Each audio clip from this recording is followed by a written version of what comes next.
Okay, Mataji, shall we begin? Yes.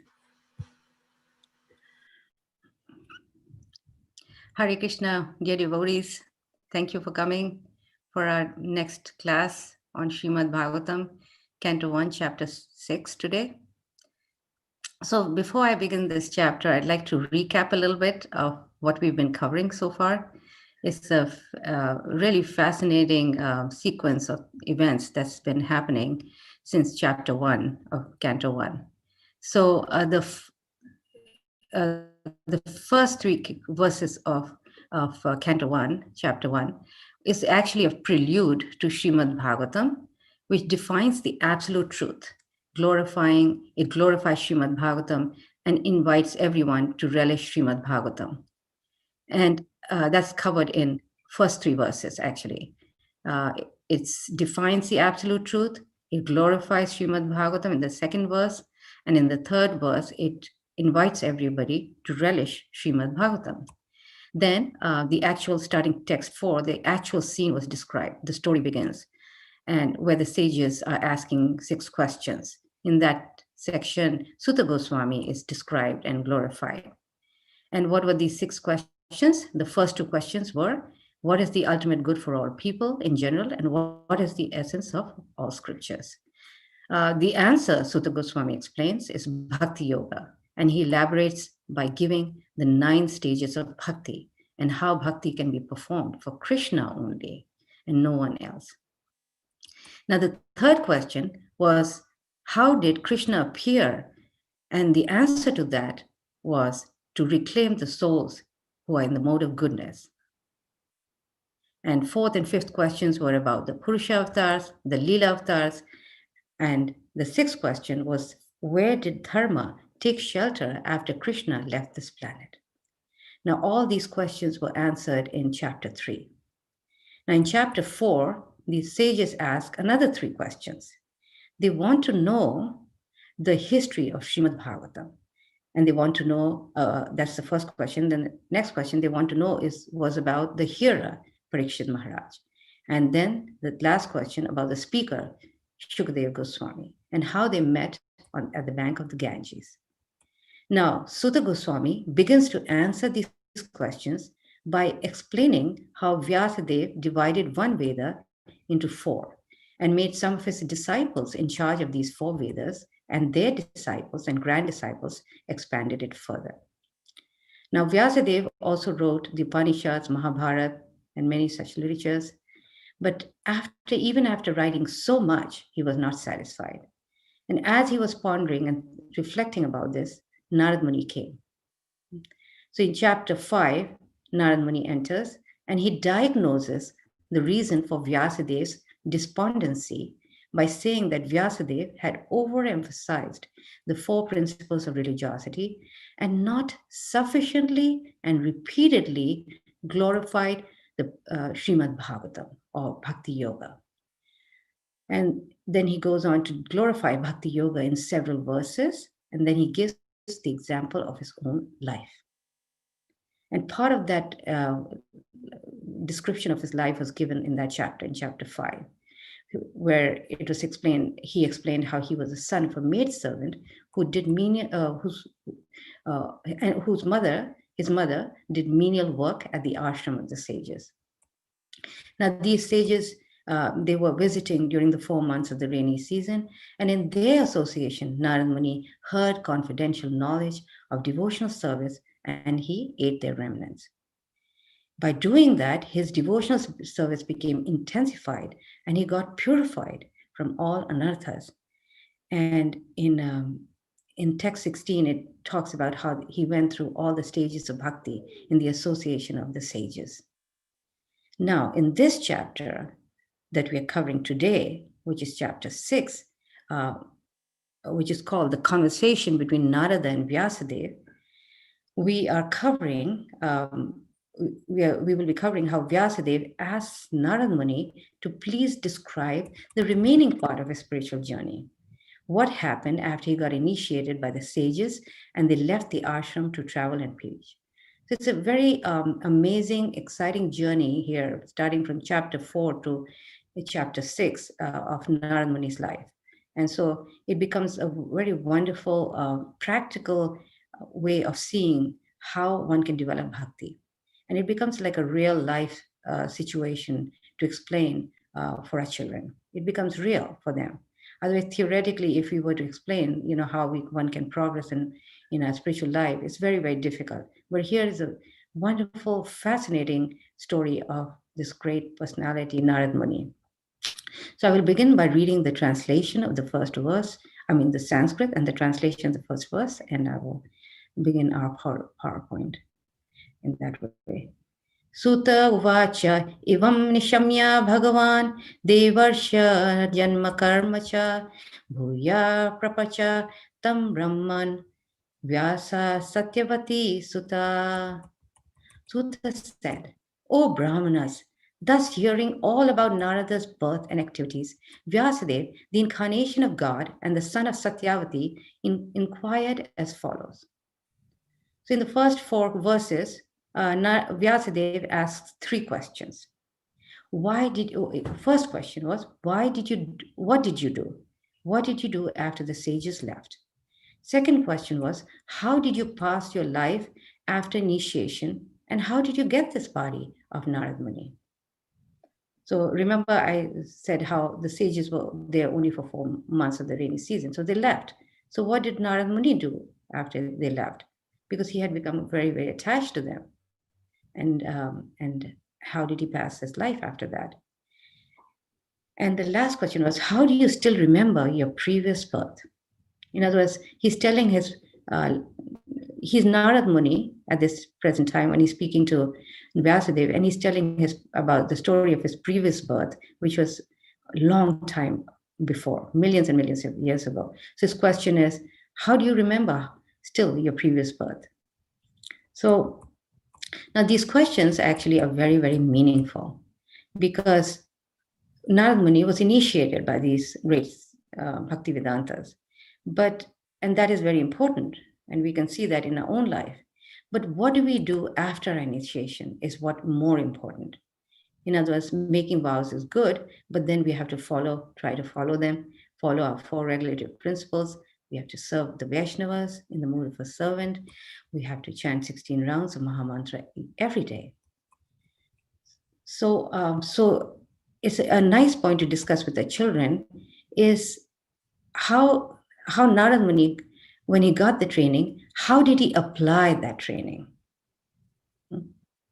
And in other words, and we can help our children understand this point by bringing in other examples. For example, the story of Prahlad. He received the instruction from Narad Muni when he was just in the womb of his mother. And later on, by those instructions, he instructed his friends, who are all demons, children of demons, while his teachers had gone for lunch. So he applied those teachings, not only in his own life, but in instructing others. And after hearing that philosophy, his friends asked Prahlad, now where did you receive this knowledge? Because after all, you're like us. You're also a demon by birth, like us. So there's more examples like that we can bring in. And if they don't know the story, we can actually, in a summary, we can tell them the story. Of course, a very nice example would be Prabhupada, how his disciples would ask him personal questions of their spiritual master. And Prabhupada would give his life story in order to inspire them. Now, it is said that Ram and Lakshman asked the same questions from the Vishwamitra, who was giving them knowledge of the weaponry or weapons. And they also asked the same question.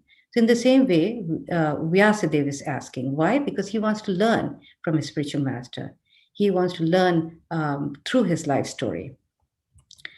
So now another point that can be raised here is that why would great souls want to reveal their mistakes or their shortcomings or their struggles?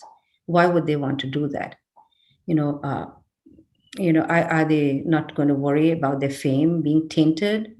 Why would they want to disclose some of the mistakes they have made? But this is the mood, we can explain that how this is the mood of spiritually enlightened people. People who are not advanced, they hide their mistakes, but not advanced souls. So when the need arises, they don't hesitate to explain. So in the same way, we see the example in Vyasadev's life, how in the 4th chapter, he reveals his despondency. He clearly says that how he feels so lacking, his limitations. And in the 5th chapter, he understands from Narad Muni how he has not sufficiently glorified the Supreme Personality of Godhead. This means really that Srimad Bhagavatam is starting with the mistake of the author. But Vyasadeva did not hesitate to put the 4th chapter in the Srimad Bhagavatam to reveal his mistakes.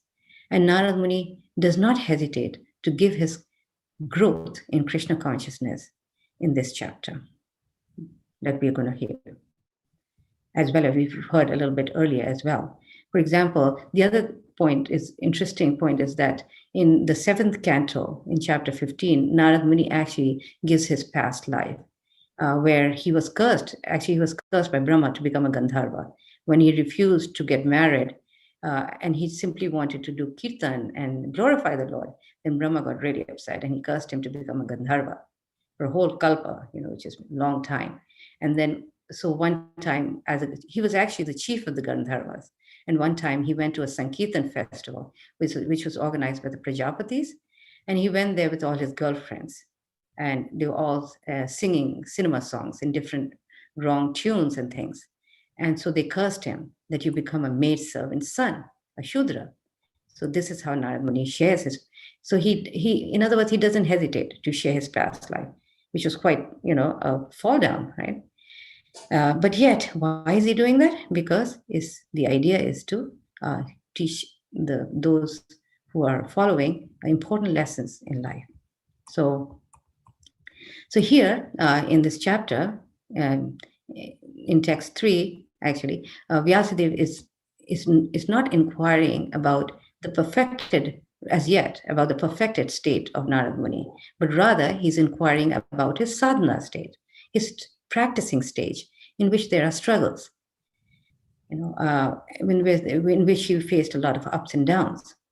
So the point is that when a great soul shares this, then that's his magnanimity and his compassion. And he's not fearful of the loss of fame.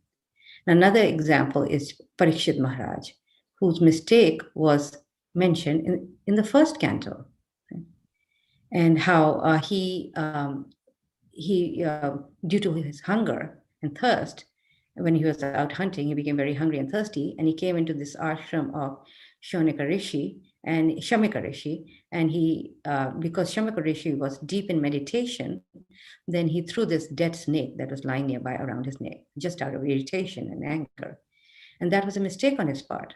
And this led to the cursing of Parikshit Maharaj that he would die in 7 days. Okay, so again, Parikshit Maharaj mistake was revealed, and he fully accepted that mistake, and he took the consequences of that mistake. And he saw it actually as the great plan of the Lord.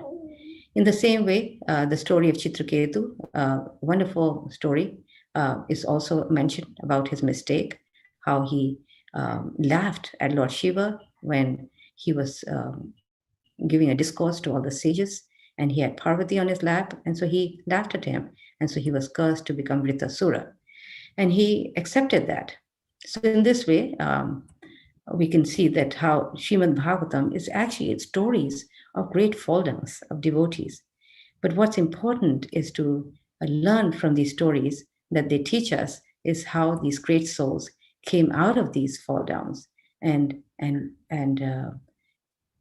it came out of these fall downs in order to give us great lessons. Right? So they're just mistakes of great souls are simply mistakes. They are not meant to be taken in any other way. They're not meant to be imitated. For example, another story I remember doing that, and I forget which canto it was, the story of Brahma running after his daughter, right? And when he was doing that, the sons of Marichi, who saw that, they started laughing at Brahma. And for that, they got a heavy reaction. They actually became the 6 sons of Devaki, who were killed by the Kamsa. But Marichi and the other sages instead offered prayers to Lord Krishna to protect Brahma. And so, in other words, we should see these mistakes of great souls as mistakes, but nothing beyond it. We should not think of Vyasadeva as an ordinary person because he was bewildered, or we should not see Parikshit Maharaj or any other great soul. Even Bharat Maharaj is a story of his fall down with when he got attached to a deer. But we should not take that in this way, because it's simply meant to be a mistake. In fact, it doesn't affect these great souls at all. In fact, Brahma, right after this incident, he went on to creating this material world, so as though nothing happened, right?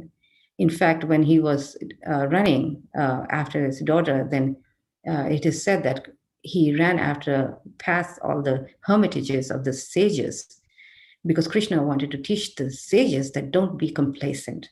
Don't be complacent. It can happen to anyone.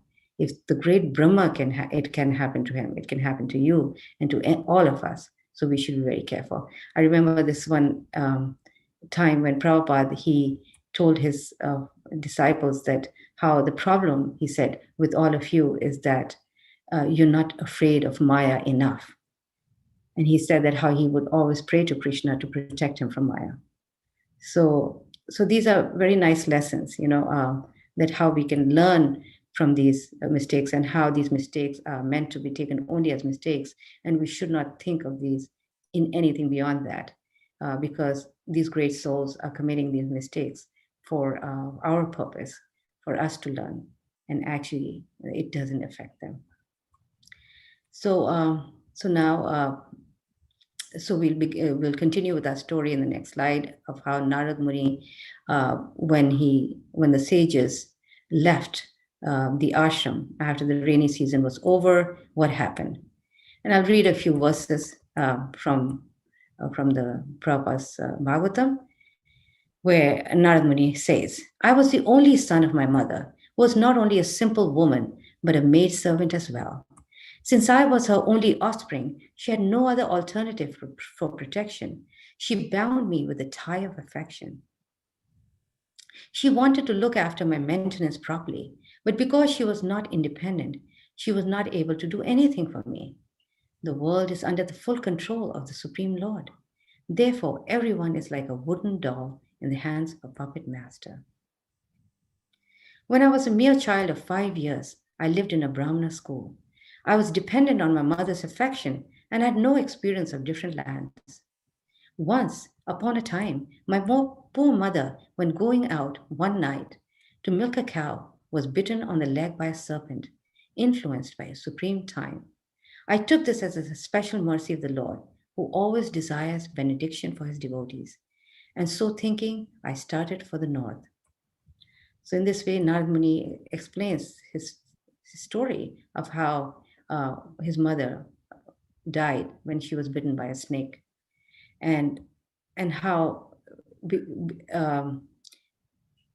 due to his mother, he's feeling very kind of grateful to his mother, because due to his mother, he also received a wonderful association of the great sages, which is a very important point. You know how giving our children the right association when they're growing up, it has very, very lasting effect, as we see in the story of Narada Muni, how even at this time when he was associating with them, and when they left, he had already come to the stage of bhava, just by being in the association of such great souls, eating their remnants and serving them. He was able to quickly advance, very, very quickly.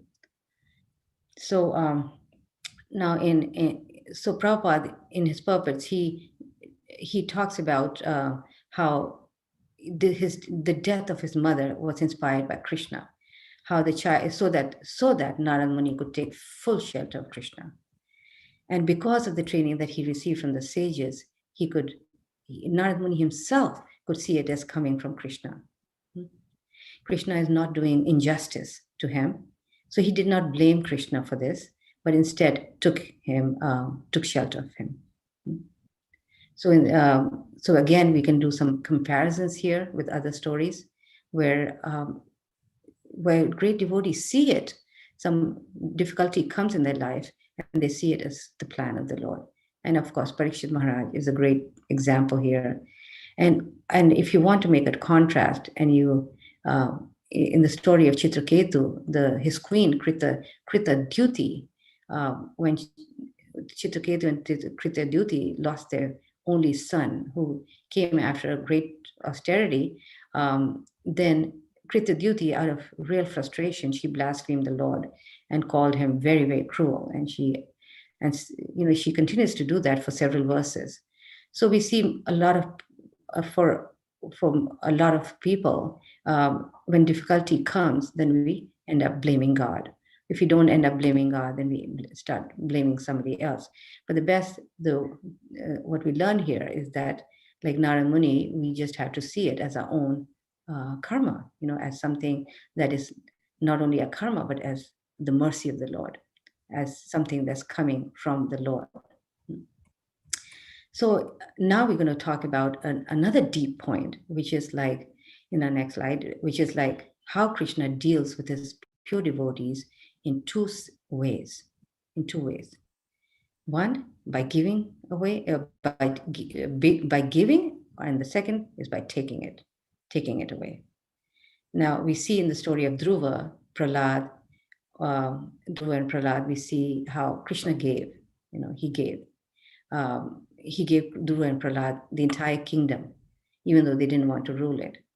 And Krishna gave. Why? Because they knew they would not misuse it. However, in some cases, Krishna takes it away. Now, that's an interesting point, because, for example, in the story of Bali Maharaj, Bali Maharaj prided himself to be a great donor, right? He was very, very charitable.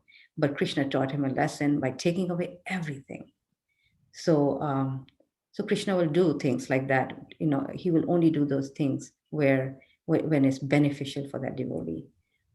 Where it's beneficial for the devotee. For example, he took away from the Pandavas, right? From Kunti and from Kubja. For Kubja, he gave, right? So like that, we have so many examples. How he took everything away from the Pandavas, the entire kingdom. And of course, later on, they got it back. And similar with Kunti, she went through so many difficulties. So Krishna will go back and forth in terms of he'll give, he'll take away.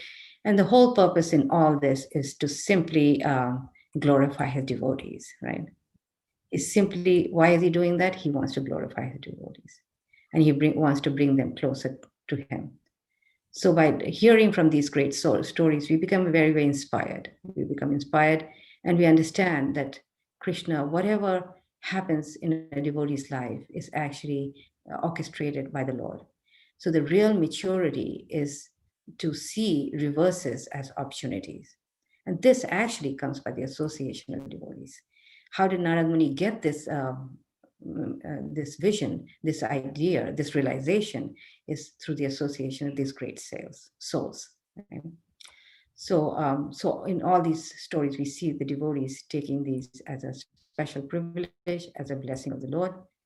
Especially Dhruva's story, most children know. That's a very wonderful example to give how Suniti, his mother, trained Dhruva to see the reverses that he was facing as something, as a mercy of the Lord, and to take it as an opportunity to surrender to him. So and so this way we will move on to the story where Narada Muni continues to explain what happened after he left. He actually, when his mother dies, he just walks out. Why? Without looking back. He sees that as a great opportunity and for him to, advance spiritually, something that's coming from Krishna. And so he leaves.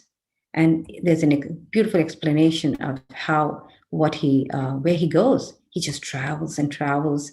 He goes through many cities, flourishing cities, towns, villages, farms, mines, agricultural lands. Beautiful description of all those places.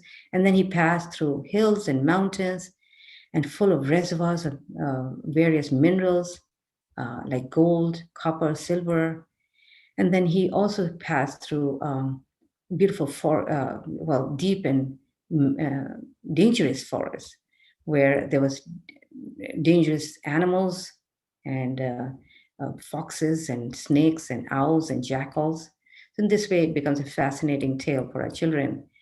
And then he becomes very, very tired.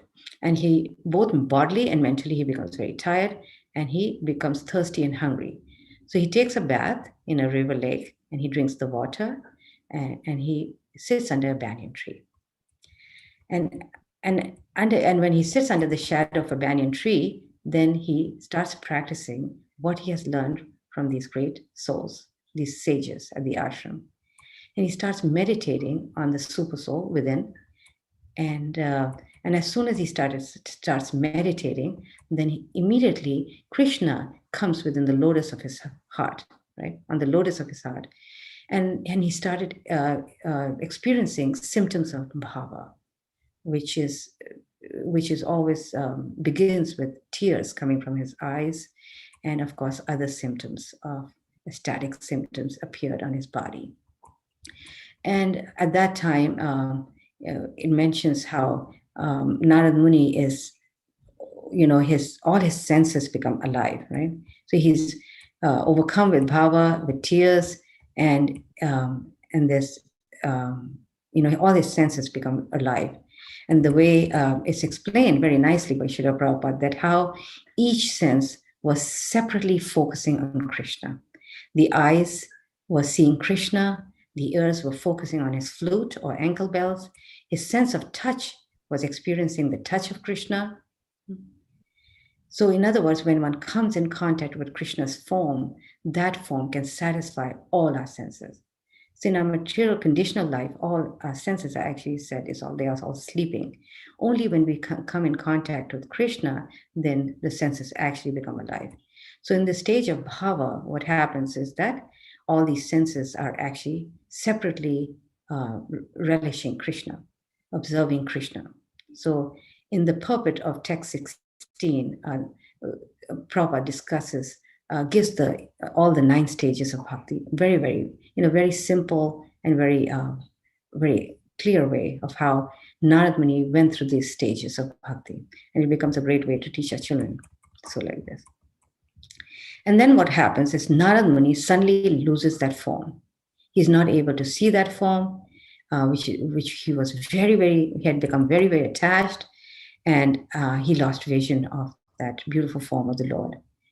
So,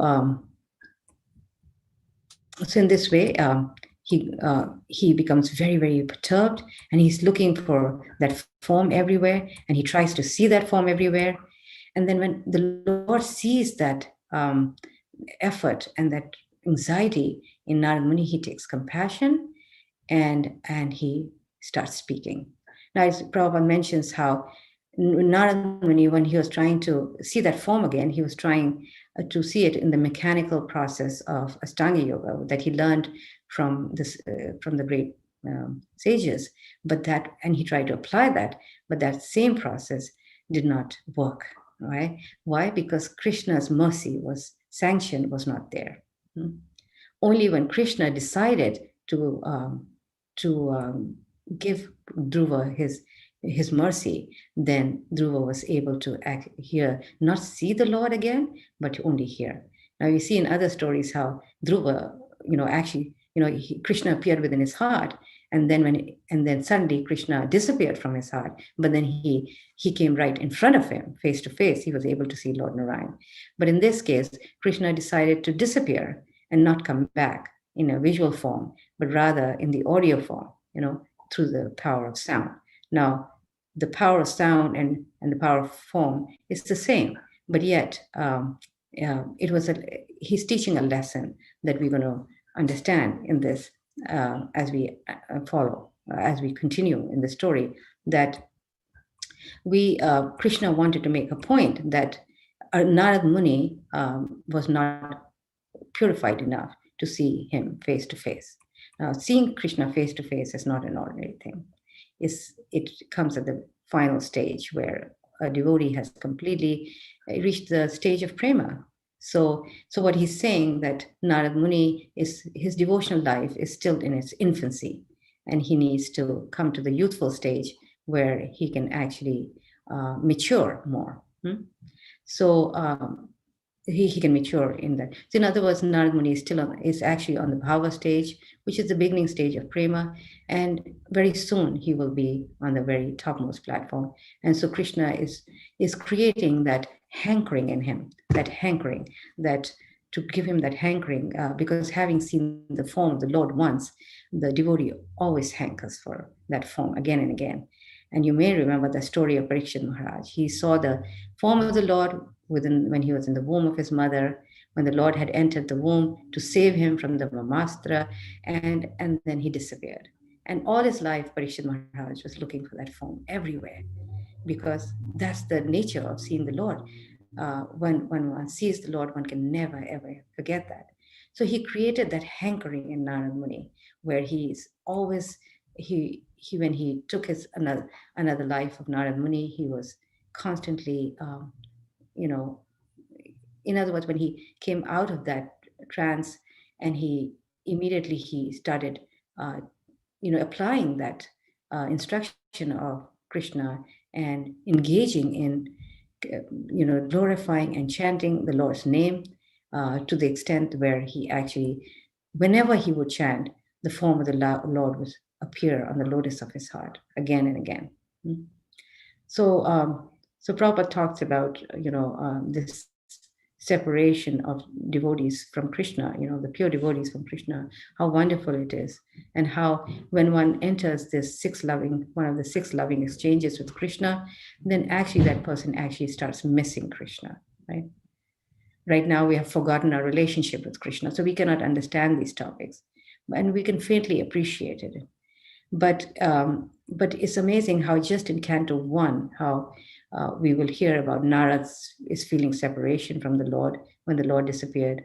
How later on in chapter, I think it's 15, where the Pandavas are feeling separation. Yudhishthira Maharaj is feeling separation from the Lord.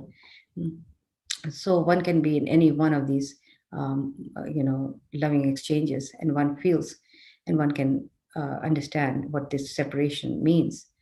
So in this way, of course, we know about the gopis feeling separation from Krishna, even though Krishna was right in front of them. Still, they were feeling separation during the time they were even with Krishna. So in this way, we can understand a little bit about the love in the heart of a devotee, how it's measured by the feelings of separation he has in his heart. So now the Lord speaks to Narad Muni and tells him the reason why in this lifetime he will not be able to see him, that I've already explained in summary. And so now the Narad Muni is going to he's going to describe how when he left his former body, he went into the body of Mahavishnu along with all the other sages. Okay, so I'll read you this text 30. So after 4,300,000,000 solar years, when Brahma awoke to create again by the will of the Lord, all the rishis like Marichi, Angira, Atri, and so on were created from the transcendental body of the Lord, and I also appeared along with them. So Narad Muni, he appears by the mercy of the Lord himself. It appears that he is the son of Lord Brahma, but in reality, he appears from the Lord himself. Actually, in the third canto, chapter 12, his birth will be described during the description of creation. So in other words, Narad Muni is not like Marichi and other munis with material bodies, because he's not influenced by karma. He's not a jnani like the Kumaras. He has a spiritual body, and he does not enter the womb of a mother. He's like a liberated spaceman. He can go anywhere he wants to within the material and spiritual worlds. And we hear time and again, we hear him going to the demons' places and also to all the great devotees, visiting the house of the Pandavas. So in this way, in every canto, we see Narad Muni come practically in every episode. He has that much freedom and independence, right? And what is he doing? He's always engaging in singing Krishna's glories. And it is said that anybody who's singing and glorifying Krishna, in that place Narada Muni will come. And he will play his veena, which is a gift from the Lord. So he's repaying the obligation that he feels that of this gift that Krishna gives him. Right? So, so in this way, I think this way, actually the chapter ends here.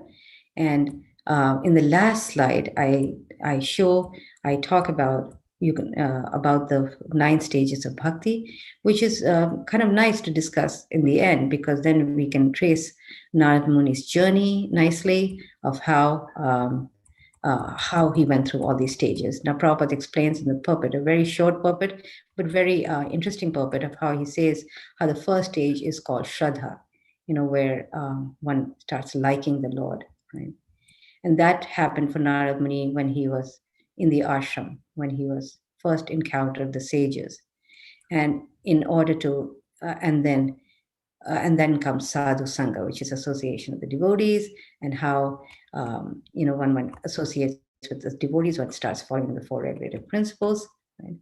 And that's called bhajan kriya, takes initiation, and by doing that, one gets rid of all the unwanted things in our heart, which is called anartha nirviti, right? And this is what happened with Narada Muni. And then one starts developing nishtha, which is steadiness in spiritual life, then ruchi, which is attraction, a taste of Krishna consciousness, and asakti would be attraction, further attachment, stronger attachment, and bhava is further attachment, and where one exhibits emotions, the symptoms of ecstasy, and of course prema is the purest love of God. So in this way, we can help our children understand a little bit on this topic. Okay, so thank you very much. Now we'll hear from Sri Radhika Mataji about how the children can do these very nice activities on this chapter. Radhika? Hare Krishna. Thank you, Mataji, for that nice summary. Not just a summary, actually, a very detailed explanation of the chapter. Okay, I'm just going to start my presentation.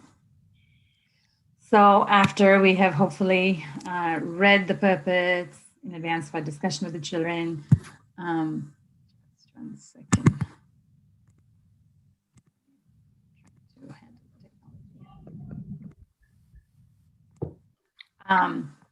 And then we are ready to discuss with the children. We read the translations of the entire chapter with our child or children, and then we're ready to move on to the Srimad Bhagavatam Comprehensive Guide for Young Readers.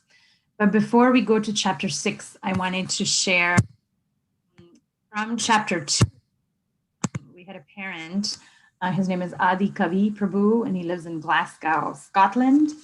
And he has been joining our presentations every week and felt very inspired, so took up teaching from the Bhagavatam, and they're currently on chapter 3 from the book, but they wanted to they shared with me a puppet show, and it's exactly this puppet show from the book in chapter. And his children are Hari Darshan, who's 9, and Pranati, who's 6. And you can see how nicely they've brought the book into action. Okay. This is perfect questions, perfect answers. They've made a little puppet theater at home. Many years ago, the sages of Naimisharanya forest asked the great and powerful Sutta Goswami what the people of Kali Yuga should do to become fully happy in their hearts. Sutta Goswami gave such a wonderful answer to the sages that it became famous for all time. Do you want to know what Sutta Goswami said? Then please listen closely to our play to hear the answer. So it's very nice, but it. Welcome to our show. Won't have time to show you everything, but just wanted to thank Adi Kavi Prabhu and encourage any of you that are reading the book. Please share your pictures and your feedback with us. So let's begin. Chapter 6, conversation between Narada and Vyasadeva. So you can see here in Sunday school, I'm exactly on this chapter on the story summary. And the younger ones are coloring while the older ones with me are reading aloud the story summary, which is written in a very nice conversational manner. One time, though my mother went out at night to milk a cow and was bitten on the leg by a deadly serpent, she left her body. I saw this as Krishna's mercy, as he always wants the best for his devotees. Then I began to travel north and saw different lands I had never seen before. I passed through cities, towns, villages, farms, mines, valleys, flower garlands, and forests. Sometimes I came across places that were fit for heavenly beings. And then sometimes, it goes on to say how he met snakes and owls and jackals. And there's a nice activity in the book where we make animal masks. And the way I read the story summary with the children was with our animal masks, so bringing the story summary to life. And it goes on, and again here the children are working on exactly this section. Want to share Rinda and Lali's. Hare Krishna, everybody. Hare Krishna, everybody. This is Vrinda and Lali. and Namaste. a kiss from me to you. Won't you say you love me too? I thought of my mummy all the time while I was in the Brahmin school. That's where I was while she was in her master's house. I love you, you love me. So it's been really nicely done where, she's put in rhymes in between, and the entire story summary is presented in a friendly manner. As we move on in the book, it summarizes the messages from verses and also kind of clubs them together. And then a very nice section that I love is understanding the story, where there are multiple choice questions for children to understand the flow, details that are presented. Higher thinking questions, several ways to do these. I usually take notes of these higher thinking questions.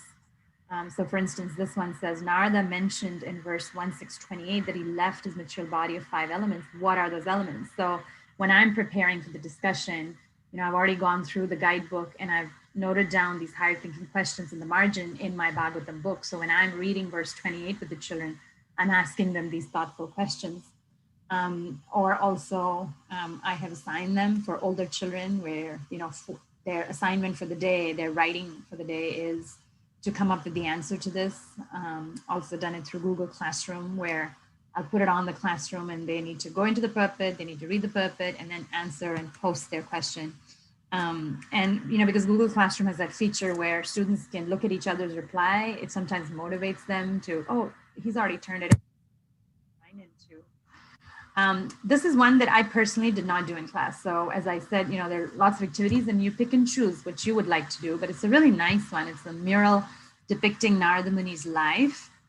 And after reading about Narada Muni's life, divide the children into smaller groups, preferably each group has 10 to 3.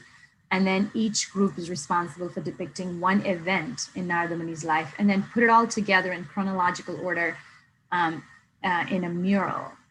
And then the scenes have been listed.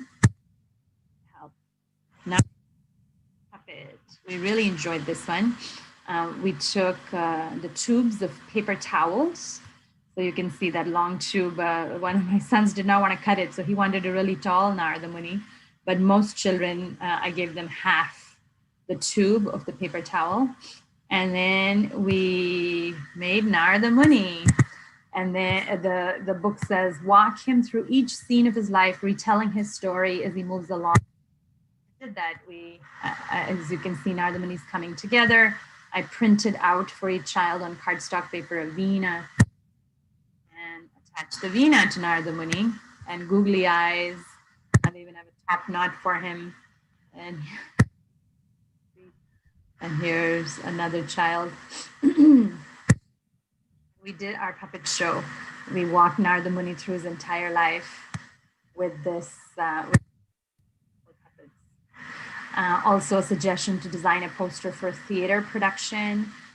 So you can see how art and creativity and writing and grammar and everything can be taught from this chapter. Theatrical activity of enacting the full pastime from chapter 4 through 6. And then this is a nice one where you create animal masks of all the animals that he may have seen in the forest as he traveled north, and then sometimes making it scary. We did the whole story summary like this. So here's one child making looks like a raccoon mask. This is a bird mask. Bird and bear. Okay, so there, and we have frogs and bunnies, and I don't know exactly what animal this is, but we designed something, and it just really brought life. It makes Bhagavatam so interesting and so relatable for children. Very nice activity. There are 2 of these. Critical thinking activity to bring out the spiritual investigator in you. So thinking about Narada Muni's spiritual journey and writing the answers. For younger children, you can have them just draw, illustrate stick figures. And for older children, actually write down what inspired Narada Muni, who influenced him, what were the challenges he had to deal with, really thoughtful questions. And then you put it in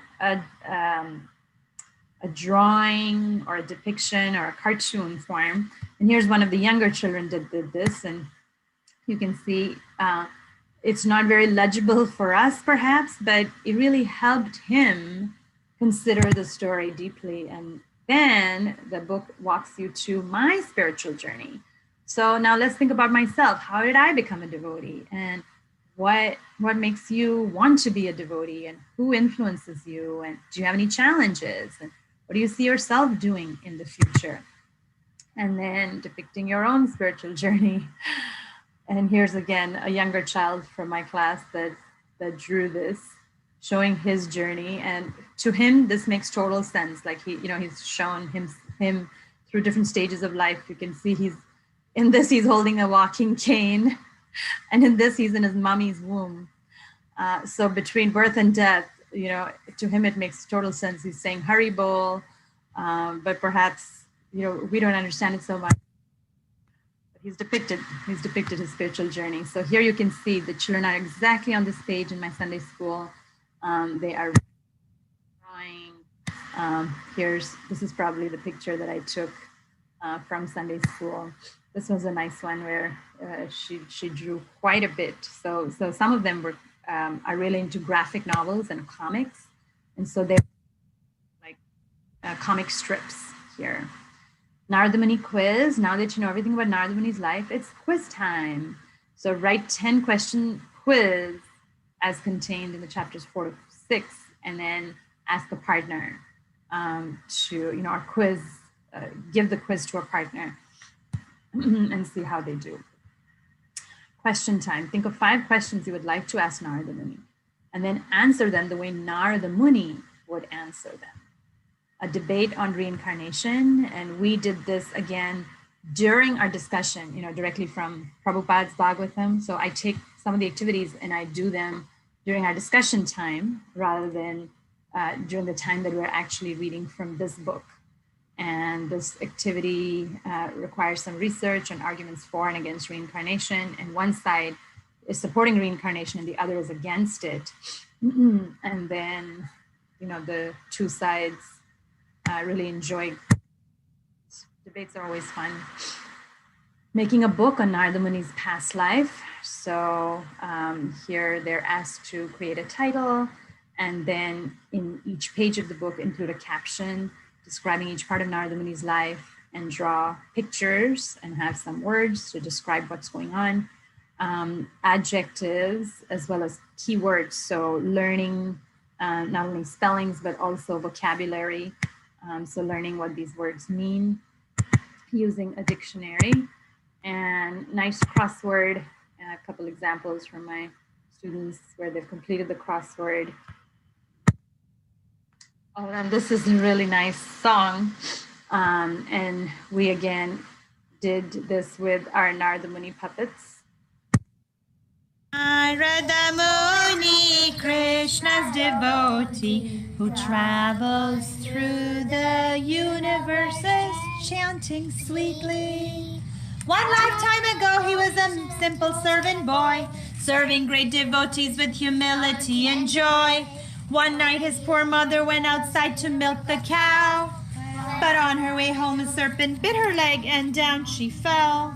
What was our young boy all alone now supposed to do? While he walked all day and thought of Krishna, that was all he knew. Through great cities, tiny towns, farmlands and beautiful gardens, over hills and mountains filled with gold in many different lands. He passed lotus ponds with bees and singing birds high in the sky, and through dangerous dark forests where both owls and jackals cry. Feeling tired and hungry, he sat down under a banyan tree. Then Krishna appeared within his heart and told him, "Think of me." As lightning struck, he met with death and took his next body. Now we know him by the name Narada Muni. Hare Krishna, Krishna Krishna, Hare Hare. Hare Ram, Ram Ram, Hare Hare. Hare Krishna, Krishna Krishna, Hare Hare. Hare Ram, Ram Ram, Hare Hare. Narada Muni. Some of those sulky faces, when we were doing this before I filmed it, they were being a little rough with their Narada Muni puppets, and they were just being kids. And, Narada Muni was twirling in the air, so I had to sober them down. So some of them are a little still-faced during the puppet show. You can see they're not so happy. And here's when I did the same song in the classroom in Sunday school. Did a little wrong with the song. Nice to have answers. Chapter. You can order the books if you don't already have them. Available via Amazon in the UK or the US. Golden Age Media in India. And that brings me to the end of my presentation. So we are now open to questions, and you are welcome to raise your hand, and I will call on you to unmute yourself if you would like that, and just ask your question directly. You can turn on your video if you feel comfortable with that. But if you prefer that I ask your question, we can do that as well. So let me just allow participants to unmute. Okay. Our first question is going to be from Anjali Agarwal Mataji.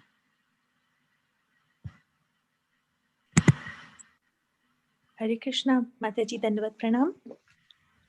Hare Krishna. Hare Krishna, Mataji. Mataji, it was a very nice class. And I just wanted to ask, I have a 4-year-old son, and he wants, if I haven't told him the story about Narad Muni, and if I tell him that his mother was bitten by a snake, he already gets very scared कि कोई die हो जाएगा, कैसे होता है, अच्छा फिर ऐसे सब कोई die हो, तो how will he feel about it? Will it be okay to share with him? Yes, it's okay, because initially they'll go through that, but once they start understanding that this is natural, that people, like Radhika Mataji is showing, when they did that activity of their own personal journey, that little child is showing how he's getting older and older. Remember that drawing that she was showing? And then in the end, he became old and he had a walking stick, and eventually he's going to die, right? So as the children learn this journey that we are all going to go through, this eventually getting older and dying, the child will learn how to take it as a fact of life, and he's not going to get disturbed. So I wouldn't stop giving these things to the child, these stories to the child, and explain the child that actually, and you can explain, because if you have somebody in the family who is older and who may have left his body or her body, then that becomes relatable to the child. You may have, you may not have any person in the family who passed away, but that through that the child understands that, okay, well, they have gone to another place, or to Krishna, to meet him, or to another body, like that. So it is not harmful to the child. It doesn't put him so much in anxiety, just initially, until it becomes a part of his life, you know because the whole Bhagavatam is all about that, is about this life, birth, death, old age, and disease. But the way Bhagavatam puts it is in a very nice perspective, by giving, devotees have, they have some positiveness in their life, because we know there's something to look forward to. But death for a non-devotee is very, very fearsome, because what is there to look forward to except separation from the things you're attached to, right? This, if people are thinking that this is it, there's no life after this, it's a very horrible and fearful situation. So we have to have the confidence that this, what we're giving them, is not negative, but rather it's actually very positive. It's actually very good for them to know and to look forward to, to their own life in future, whatever it might be. It's always going to be better. And also they develop a sense of purpose, why, for the present life, they have a sense of purpose. I'm here to love Krishna. I'm here to love my family. Why? Because we are all devotees of Krishna, like that. Okay. Mm-hmm. Hare Krishna. Thank you, Anjali Mataji. I'm going to invite Geeta Gokhale Mataji to ask a question now. Yes. Yeah. Thank you, Mataji. Hare Krishna, Mataji. Dandat Pranam. Hare Krishna. Mataji, I was reading the second chapter of first canto with my students last week, and so I have a question from the second chapter actually. Okay. So there are different type of incarnations that are being discussed, like Yuga Avatar, Manvantar Avatar, and Leela Avatar. So these are difficult concepts for children. So how do I explain this to children? And is it okay if I can skip some of them? Oh, you mean some of the avatars, skip some of these avatars, like not even talk about them? Yeah. Yes. Yeah, that's okay. Yeah, you can pick out the ones that you want to talk about and skip the others. That's all right. They don't, some of them are very difficult, and maybe too much information without really many stories in there. All these incarnations, pretty much all of them have been discussed somewhere in the Bhagavatam, in other cantos, and where you get a little bit more of those stories. And of course, they're also given in the guidebook. That's where you have this big section on elaboration of some of these incarnations. However, it's not necessary for the child to go through every one of them. It's perfectly okay to skip some. Yes. Okay. Okay. Thank you. Thank you, Geeta Mataji. Our next question is going to be from my dear friend Atulya Mataji from Boston. Hare Krishna Mataji. Thank you very much. Wonderful summary of the chapter and a lot of resources Sri Radhika Mataji you shared. So I am in a little bit of anxiety. I plan to have like about 20 kids from all ages, maybe from age 4 or 5 onwards till 13, 14. So how would I have one class and try to give different activities to the different ages, and that too on Zoom? Any ideas you may like to share, Mataji? Well, I'm sure Sri Radhika will want to add to what I say, because she's got a lot of experience of teaching Sunday school children. But I think to combine a 4-year-old with a 13-year-old, that is very challenging. So what I would suggest is at least to make 2 groups rather than just one group, where you can divide according to age, and then there's not such a big gap between the 4-year-old and 5-year-old and 13-year-old or 10-year-old. So that would be ideal if you can find another teacher and you can have 2 groups. That's one of the first things that is coming to my mind. And and then when you have these two groups, then you'll be better able to teach according to their level, to what they can assimilate. Because I've seen that, like an 8-year-old to a 13-year-old, it's not difficult to have them together, but Mm-hmm. have another group with 4 to 8 or 4 to, like that. Radhika, did you want to add something? So my suggestion would be to start the class together with all your 20 students, and you provide, like the PowerPoint that Mataji shared on the chapter. And then after you've shown the PowerPoint and the pictures are capturing all ages, after that, you break out into 2 breakout rooms in Zoom. And my suggestion would be your amazing 10-year-old daughter, Radha, can take care of the 4 to the 7-year-olds, and you give her these activities, and she for the 4 to 7, typically on Zoom, like I teach homeschool co-op classes, I always ask the mother to sit or the father to sit with the child. It's just for them to do activities by themselves.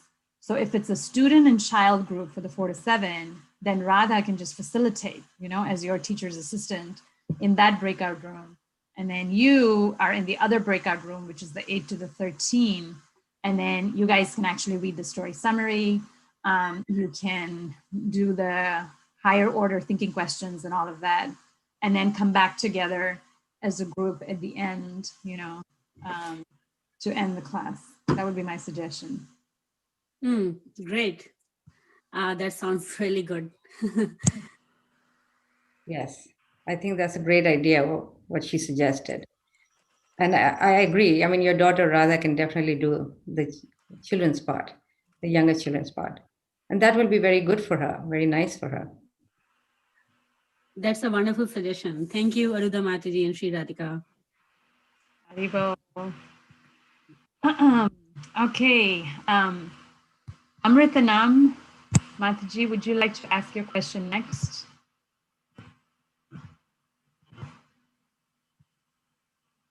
Hare Krishna Mataji. Hare Yeah, I Krishna. just wanted to ask, thank you for the beautiful class. And is there a way we can get these presentations which you show during the class? Because the way it is made, with the pictorial representation, it's really interesting for the kids to see it and listen. Yes, definitely I can share that. Thank you. Thank you, Mataji. Yes. So if you'd like to write to me, va@iscon@gmail.com, and I'm putting that in the chat. Okay. So that's my email, and I can send you the presentation. Thank you, Mataji. Yes. Mataji. Hare Krishna. Hare Krishna. Archana Mataji, would you like to? Mommy, my lunch is full. Sorry. No problem. We're happy to have children on. Archana Mataji. Hare Krishna Mataji. Thank you as always for the wonderful session. This is one thing I look forward to every Saturday morning these days. Mataji, my question is the pastime that you mentioned about Narada's previous life, even before becoming a maidservant's son. Is that also in Srimad Bhagavatam somewhere? Yes, I believe it's in Canto 7, chapter 15, and verse, I can't remember the verse, but it is there, where he gives his own story of how he became a Gandharva. Initially, he became a Gandharva, yes. And then he was, yes, it is there. Okay. Yeah. Another follow-up question would be, so in the verse 31, Srila Prabhupada writes how even other rishis like Namarichi and Darshanaka Sanatana, they're all authorities of different aspects of the transcendental knowledge, like the fruitive work and everything. So how do we, if there is a debate on why we have to follow Narada Muni or not all of other sages, how do we actually understand this from how do we convince or just clarify on this point? Yeah. Why Narada Muni and why not others? Yeah.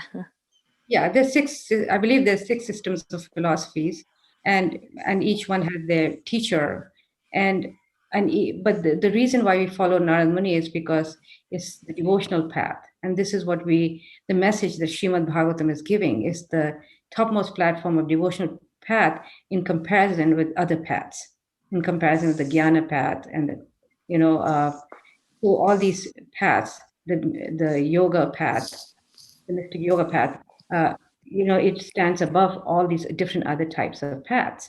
And therefore, by reading Srimad Bhagavatam, we get a sense of why this is more important than the other paths. In other words, in Bhagavatam, there's description of the other paths, right?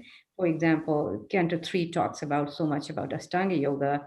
Kapil Muni talks to his mother about the Ashtanga process. But the whole point of putting all the other systems there is simply to make the stronger point how the Bhakti path is the highest. You see? That's why we are studying Bhagavatam, to get that point across, Mm-hmm. You don't need to go through these other philosophies with your children, that requires a lot of scholarly study, Mm-hmm. and children don't need to at this point that will come, when you're reading Bhagavatam, those philosophies do come. Prabhupada mentions that again and again, how, the other paths are, atheistic and impersonalistic and speculative. I mean, he makes that point again and again.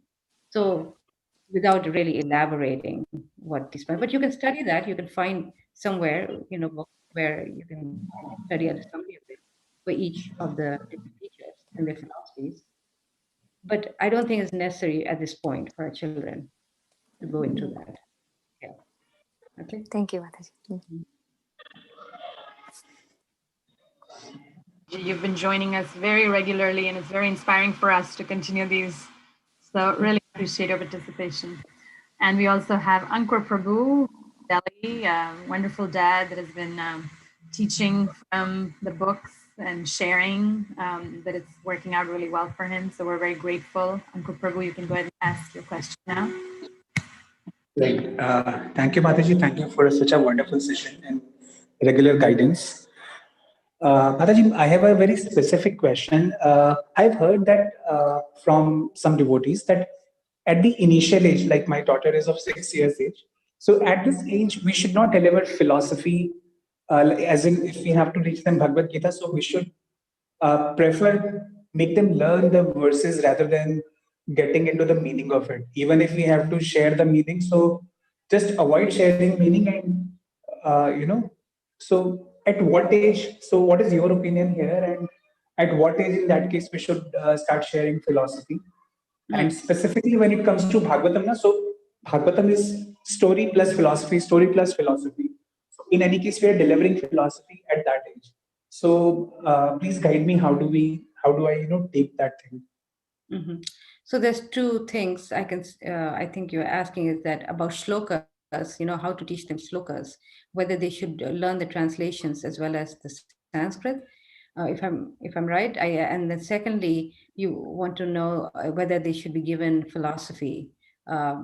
So in terms of philosophy, definitely we should give them, because that's and that's why we've made it really simple through these guidebooks, where you have a very simple summary, a very well written, where the child can understand the chapter just through the hearing from that summary.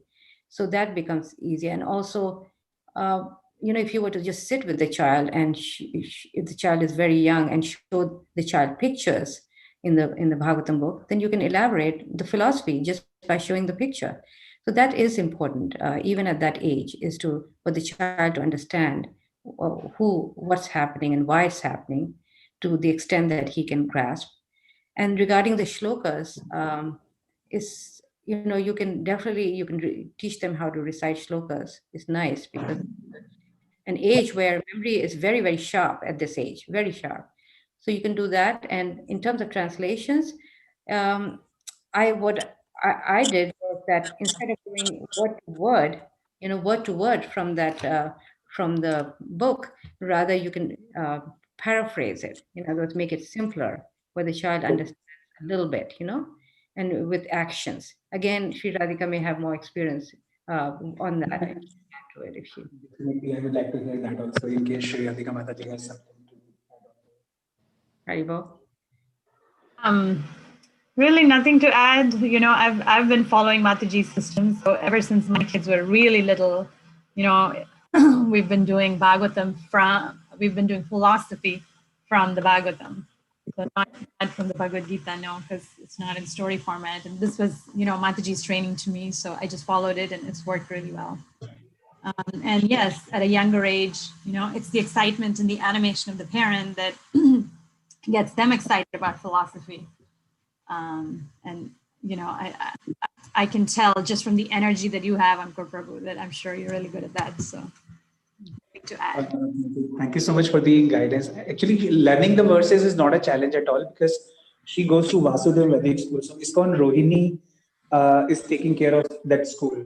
So they're learning verses there. So like right now they're learning chapter 15 Bhagavad Gita. So they are on 12th verse now. Wow. So 12th they have done. Kacha Paga jaisa bhi kiya, but she is done. So 20 plus verses she remembers right now, and that's not a challenge at all. Just the meaning part, I wanted to understand. Shall we share the meanings at this stage or not? That's it. Yeah, I think we don't want them just to turn into parrots, you know, where they're just memorizing the shloka. Some essence of the meaning is nice because some idea, and the best way to also is through action, you know, where through that verse one can actually act it out, and then it becomes easier to remember what it means, to actually devise different actions explaining what the verse means. So if you can become creative in that respect, it becomes easier. And regarding philosophy, I do want to add that it's very important philosophy to our children early on because it increases their capacity to understand things. As they grow, the capacity for digesting knowledge, philosophy, it's just like amazing. You know, when they get to be like 10 years old, they'll be speaking like, you know, their realizations become so deep, and you wonder whether it's a child or an adult.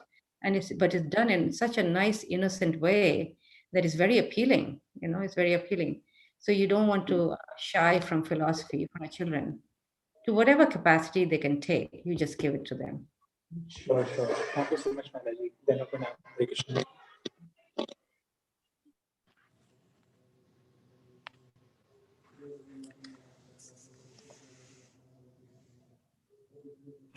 Oops, sorry.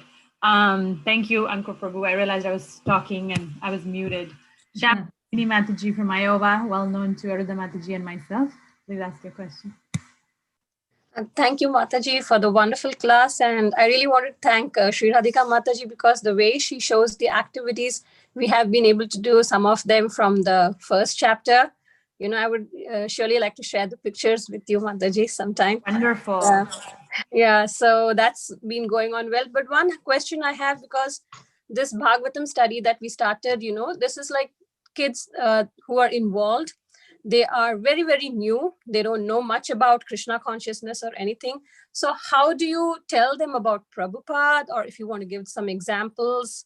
So I had a question in that manner, you know, how do you explain to them, you know, like today, Mataji, Aruddha Mataji, you said, you know, you can give an example of Prabhupada, but how do you tell them about Prabhupada, because they don't even know much, and how would they understand, like how to approach? Mm-hmm. Well, just like Krishna is within our hearts. We are naturally Krishna conscious. We may be even in Maya, but we are naturally, it's already in us. In the same way, these great souls, they are, you know, as soon as we hear about them, you know, we can actually, it becomes a revelation. In other words, I've noticed in my own journey with children, you know, I was doing the Sunday school in my own city, Boise, and most of these children were coming from non-devotional families initially. And I would teach them everything, you know, from Bhagavatam and about Srila Prabhupada, and they became very, very devoted to Prabhupada. So you just have to begin and just tell them who Prabhupada is. You don't have to worry. Sometimes we get worried about, you know, okay, why should I tell about my guru to them? You know, how are they going to feel? Or how are the parents going to take? No, this is this is natural to us. Just like we want to hear about Krishna is natural, the same way it's natural for us to hear about great souls, So, and everything takes care of itself. When the parents see the children so alive and so, inspired, they also start becoming inspired, So just tell them, at that point, just tell them about Prabhupada, who he is and what he did. Even if you tell them a little bit, you can't give the whole story, that's good enough. Okay. I have something to add. So if you're using, the 2-volume version, then the second volume of Canto 1, but if you're using the 1-volume version, which is both combined, Mataji at the end of the first canto basically has a whole chapter on Srila Prabhupada, our ever well-wisher. And I really enjoyed this chapter with the children. This is a really nice way to teach children about Srila Prabhupada. So Bhagavatam only has 19 chapters, but Mataji has added a 20th chapter to teach about Prabhupada. And it's got these nice activities and interview time and meditation prayers and a Prabhupada quiz and a bookmark and cooking, Prabhupada's recipes and an acrostic poem and a word search. And it's got a poem on Srila Prabhupada. I mean, I just loved this chapter. And I taught, about Srila Prabhupada to very new kids. So if you have the, second volume, you can use that. Yeah. So I just want to point out that all these activities have been contributed by different mothers around the world. And they have sent me these wonderful activities that we have put in the book. So all glories to them. Thank you for compiling it all. And editing. And I mean, it's Mataji says it as if, everybody just contribute, but she puts in a lot of work into these books. Our next question is from Achintya Priya Mataji from Orissa. She is just amazing, has beautiful children and just such a soft-hearted mother. And she's here every Saturday. Thank you for inspiring us. No, Mataji, thank you for your guidance. I wanted to ask about the fact that Narada Muni is mentioned as one of the incarnations and also in Bhagavad Gita, I believe. And how can we explain to the children that he's also an incarnation, but he's also a diva who had many lifetimes? Okay. Good question. Now, these Narada Muni is one of the Shakti-avesh avatar of the Lord, which means that he's a jiva, but he's infused by the potency from the Lord for bhakti, for distributing bhakti. Okay, so there's many other Shakti-avesh avatars. For example, just for your own understanding, there's Prithu Maharaj. He was a Shakti-avesh. So these personalities are jivas. They're not. There's a difference between Shakti-avesh jiva avatar incarnations versus Vishnu Tattva avatars, right? We understand that, and those different incarnations are listed, as Nrsimhadev, Lord Ram, like that. So Shakti-avesh avatar is a jiva, but very, very empowered by the Lord with a special potency, just like Prithu Maharaj was empowered with a special potency to rule.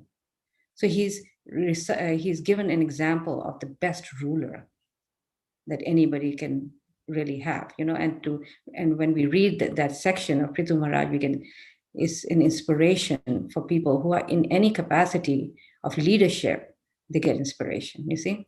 So in this way, we have many, many Shakti-avesh avatars, like Lord Buddha is also named as a Shakti-avesh, the Kumaras, like that. So they are jivas. Okay, so they are jivas, but because they are infused by the potency, they become as good as God. But they're not God. They're not Vishnu. Okay.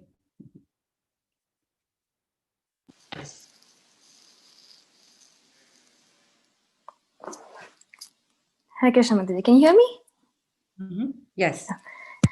Mataji, I have another question. I think this is more directed to Sri Radhika Mataji. So, I've been reading the homeschooling book like a Bible, and then following all of these lectures. And then since you just mentioned to one of the Prabhus that you started your kids when they were real young, my question would be, how did you strike a balance between following Mataji's principles and not imitating them? Yeah, that's a really good question. I when I talk to parents that are homeschooling, or even just parents that are bringing up children, they look at the products of Aruddha Mataji, you know, Gopal Hari Prabhu and Radhikaran Prabhu, and they go, oh my God, you know.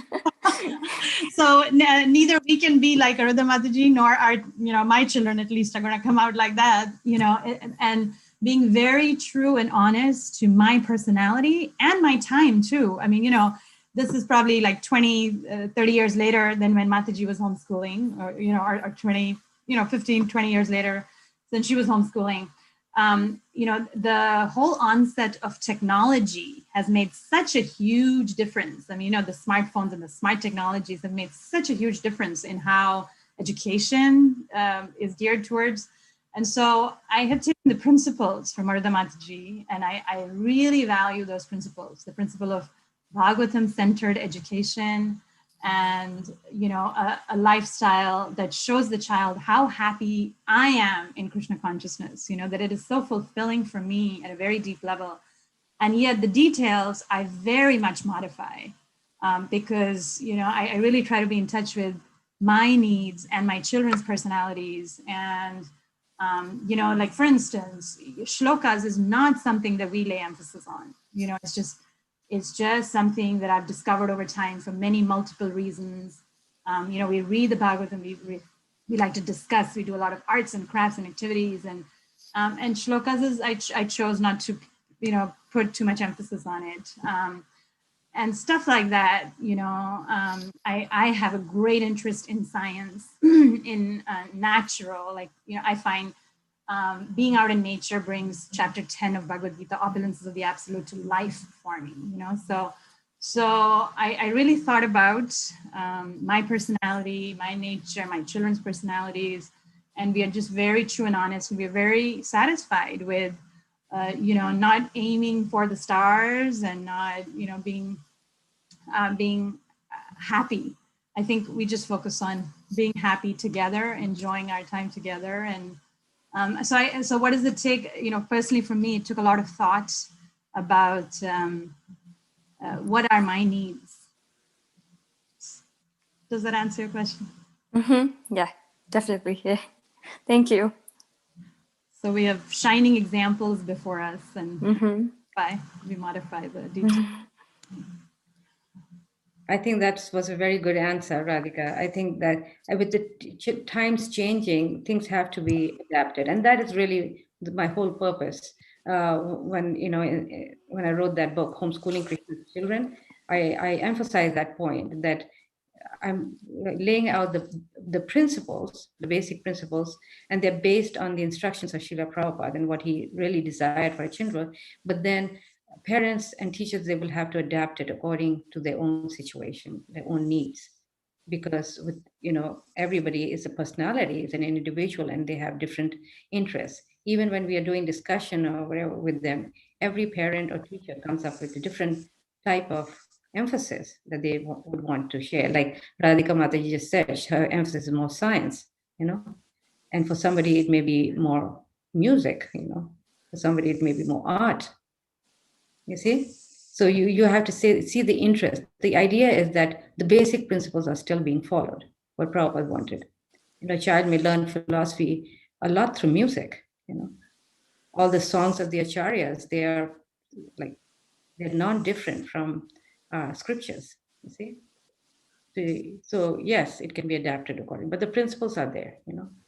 Srimad Bhagavatam, you know, the home environment, you know, and reaching out to Krishna, you know, sharing Krishna with others, so like that.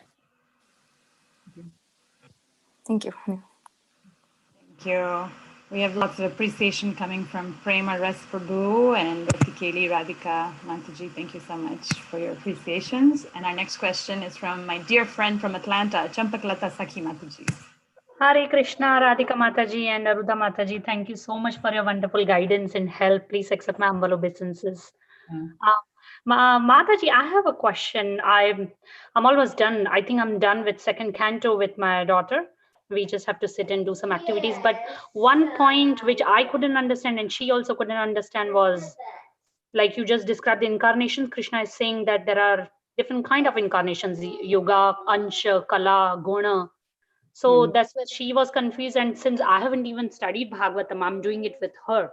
So I would appreciate your help if you can throw a little light on it, because she asked me a couple of times and I didn't have the reply for her. Yeah. So all the different types of incarnations, they are explained in different sections of the Bhagavatam. So what I would suggest that for right now, you can skip it, move on, and this explanation will come again and again, as she gets older and older. So you don't have to discuss the details for everything in one go. Unless sometimes there's an activity on it, then you can take advantage of it, because then it really makes it simple. But if you don't find an activity and you don't have the resources or the time to get into that, I mean, you can actually research it. You can research it and get all the details. But for me at this point to get into it, I don't think we have enough time for all that. So okay, so I mean, if I find some explanation in a very simple way, I can send it to you. Okay. Yeah.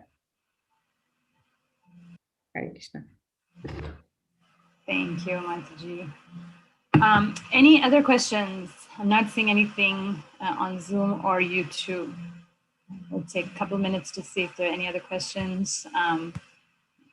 In the meantime, we're receiving appreciation. Adi Gorangi Mataji is very grateful, and Amritanam Mataji as well, for the beautiful PowerPoints and discussions. I really want to thank all of you for coming, and enlivening us. Otherwise, if there isn't this Sangha, it doesn't give motivation to do what we're doing. I'll keep Achintya Priya Mataji as well, sending her appreciation. So I'm not seeing any other questions, Mataji. Anything you want to say in closing? This is wonderful. I feel very, very inspired to be with all of you every week, and knowing that there are so many of you over there who are actually applying these things and trying it out with your children. That's the whole purpose behind it. Behind these classes is to actually inspire you to actually try them with your children, and all the activities that we have in the guidebook have been similarly inspired by parents and teachers who have actually have children, and they have been trying them with their children. So please go ahead, please continue to do that. So we meet again next week. Thank you. Hare Krishna, everyone. Thank you. Hare Krishna. We'll meet next Saturday.